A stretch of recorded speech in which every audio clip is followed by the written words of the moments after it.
Welcome back to another edition of Cannabis in Canada with Jason Wilcox, coming to you from British Columbia, Canada. So it's here, my friends. Of course, Leona went and published. Health Canada let us know. Well, they're publishing on the 19th, but well, for whatever reason, we don't know how or why, but the pre-release of the regulations is going viral on the net. So we thought we better get out there and at least speak to our membership. The 4,000 people are registered with the coalition, and those who may not know about us or know what we're doing. But we've been waiting and preparing 7 months now for this particular position. We prepared for the fact that they were going to remove the licenses. I have said this you can go back 7 months ago on my first video. I said they want to go after the licenses, that's all they care about. And they're citing public safety, etc. What I want you to know is that, one, the repeal date is not the 19th of this month. The repeal date is March 31st, 2014. And just because your license says that you still have a grow license till whatever, June or July of 2014, that's just a transitionary document.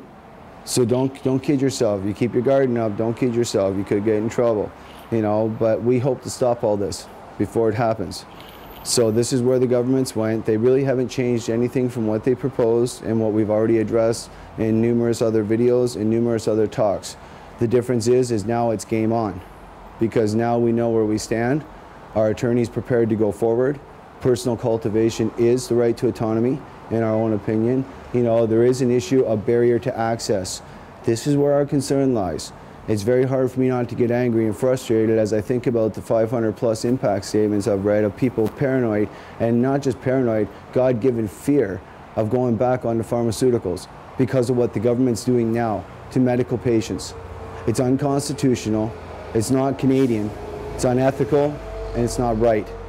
The BC Civil Liberties Union recently stepped up and said, no, it's unconstitutional. They released it yesterday, sent it into the government. We've been saying this for 7 months. We're prepared. John W. Conroy QC, our attorney, is well prepared to move forward. As he said, Jason, it's not if, but when we go to court. So my friends, put our game faces on, unite, and understand that personal cultivation under the Charter being protected now means that it will be protected forever. It's not just something Harper can change. It's not some politician can just change the policy. Sure, we're always going to deal with the policy of how many plants or whatever the regulatory issue is, but the issue of personal cultivation will not be of question. The issue of personal cultivation will be a charter right. And for those of you who want to forethink a little bit to legalization, I'd suggest just understanding a little bit about charter law as I do. I mean, I'm not a lawyer. I don't say that I understand it fully. I certainly say things wrong sometimes.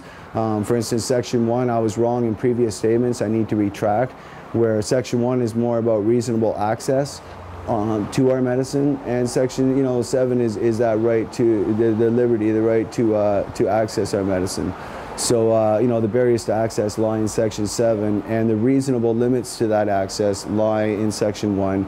So I needed to clarify that after speaking further, of course, with our attorney. So that being said, clarified, we know where we're going. For those of you out there that want to know how this is going to work next, is basically our attorney, okay, will need to then serve for federal injunction prior to what we would prefer, prior to September 30th of this year, when no more renewals or no more new licenses will be granted. So nobody ends up getting hurt in this process. So if we seek an injunction, which basically is a restraining order if you have it, then what follows that is a challenge of constitutional nature, which basically looks at certain aspects of the MMPR. And another point of clarity, there's been some confusion, and we've gotten some phone calls that some people may think this is a BC case or that this is only for PPLs. This has always been the PPL-DPL Coalition Against Repeal. It's never changed. It's always been a federal campaign. It still is. You know, nothing's going to change. We need to remember, my friends, divide and conquer seems to be a key role that the government plays in what they do. And the more that they allow us to continue to point fingers at each other and fight one another, I use this analogy, my friends, let's just pretend we're the Irish, and historically maybe some of our clans don't like each other, we don't even talk, maybe we despise each other. But you know what, the English are coming to burn us out and take our women. To me, that's my plants. So it's time to unite, stand up, and fight, and protect our rights for personal growing. When we have more information, I have time to go over in detail what these regs do. Yeah, nurses can sign now. That's awesome. Yes, licensed producers are going to be there. That's a good thing for patient option. But what they're doing with personal production and jacking the price up is going to produce barriers to access our medicine, and that flies, in our own opinion, just really, yeah, I'll leave that stuff up to the lawyers to speak. I look forward to what John has to say in upcoming statements and media releases.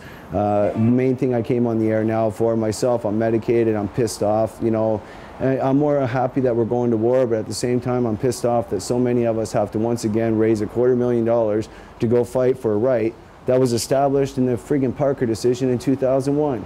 I mean, are you freaking kidding me? I mean, this is Canada. How much farther are we going to let Harper go? How much farther is the cannabis culture going to allow ourselves to be walked on and walked over? Are we going to be Washington State holding rallies about, hey, we can't grow, let us grow? That's what's coming up. I agree, Washington, you got bitch slapped, quite frankly, and I don't want Canada to be next. You know, Marijuana Inc., yeah, you're coming in. We know that. But I tell you now, you're going to start in a gas war, and it's not cool, man. It's not good for medical patients because we're caught in the crossfire. Here in Canada, we have been legal for over a decade. We shouldn't be caught in the crossfire of prohibitionary policy any further. This is the biggest problem that we face, you know. And having fought for years against the MMAR, I feel weird defending certain parts of it. But at the same time, what they're proposing now, I personally believe is going to cause such irreversible harm to medical patients in this country, the sick, the dying, the elderly, the people we are so prided in protecting.